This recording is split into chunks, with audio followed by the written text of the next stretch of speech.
Je n'avais pas prévu de témoigner et je témoigne pour la gloire de Dieu. Je vais témoigner suite à l'enseignement du frère Georges. Déjà pour rendre gloire à Dieu, grâce à Dieu pour la merveilleuse église de Paris qui nous m'a permis d'intégrer.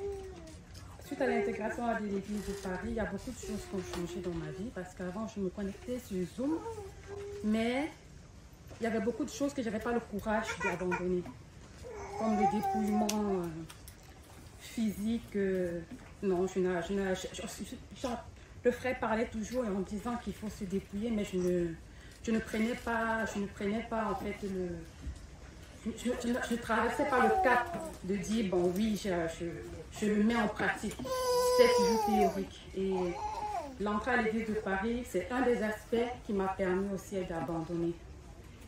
Hormis cela, il y a aussi beaucoup l'autorité.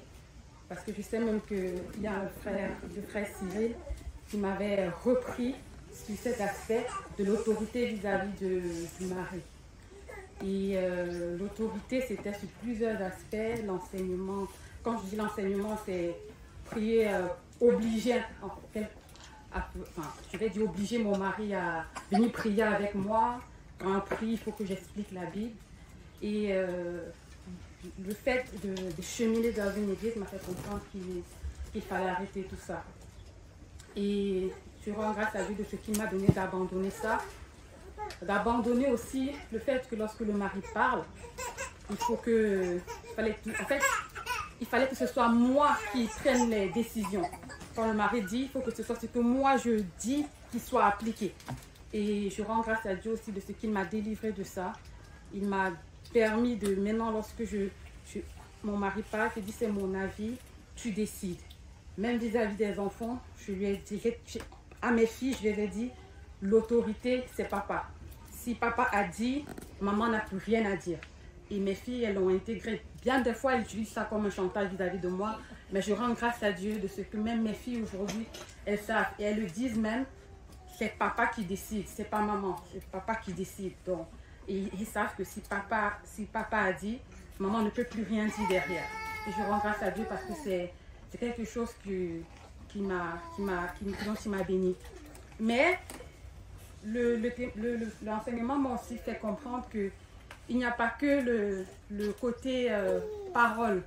Parce que moi, je me rends compte qu'il y a aussi, on peut manquer de respect sans parole.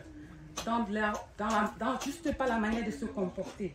Et je me rends compte que j'ai encore des efforts à faire sur ce côté arrogance, orgueil, c'est-à-dire tu t'es fâché, j'ai la colère dans le cœur, mon mari me parle, je ne vais rien dire, mais je sens que dans mon cœur et ma façon de me comporter, il y a de l'arrogance, il y a de l'orgueil. Et je prie Dieu qu'il m'amène, même si je ne parle pas, que dans mon cœur aussi, il n'y ait pas cette arrogance, cet orgueil-là. Dans mon relationnel vis-à-vis de mon mari, qu'il me soumette, que je sois soumise vis-à-vis de cet aspect. Il a déjà fait un grand processus, que le Seigneur termine ce qu'il a commencé. C'est ce que je voulais témoigner au nom de Jésus-Christ.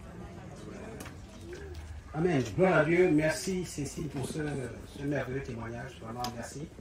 Donc, voyez-vous, on va... quelqu'un qui suivrait l'enseignement que Georges a donné aujourd'hui, qui le survolerait, parce que c'est quelqu'un qui suit en profondeur, normalement il doit découvrir autre chose. Et celui qui le survole va écouter, brièvement il va se dire, oh, c'est le même enseignement. Mais vous voyez, pour la sœur Cécile, ce n'était pas le même enseignement. Et pourtant, elle a déjà écouté de telles exhortations.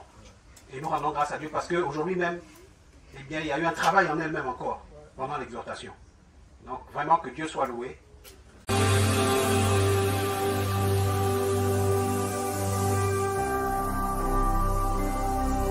Jésus-Christ TV,